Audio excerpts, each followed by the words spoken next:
চৌমুনি মাহফিলে আসতে দেওয়া হয়নি। জাহাজ মারা মুরব্বী আলেম ডক্টর লুৎফুর রহমান সাহেব, ওনাকে আসতে দেওয়া হয়নি।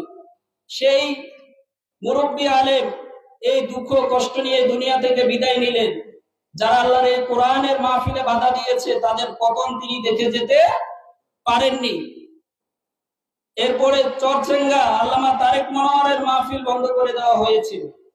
এভাবে সারা দেশেই কোরআনের মাহফিল গুলোর উপর 144 ধারা জারি এবং বিভিন্ন ভাবে এগুলোতে আক্রমণ, হামলা এবং বিভিন্ন ভাবে ষড়যন্ত্র করা হয়েছে, বাধা দেওয়া হয়েছে। আজকে সারা দেশে আল্লাহ সুবহানাহু ওয়া তাআলা তার এই জমিনে কোরআনের কথা ওপেন বলার সুযোগ করে দিয়েছেন। এজন্য আল্লাহর দরবারে আমাদের কি শুকরিয়া আদায় করার দরকার নেই?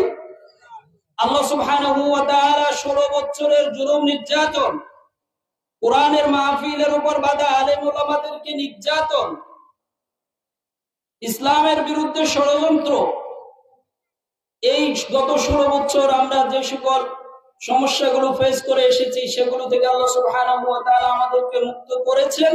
এটা কোনো মানুষের পক্ষে সম্ভব হয়নি, আল্লাহর সাহায্য ছিল বিদায়ী আমরা এর থেকে মুক্তি পেয়েছি। এটা আমরা বিশ্বাস করি কিনা? বিশ্বাস করি। তো আসুন আমরা আরেকবার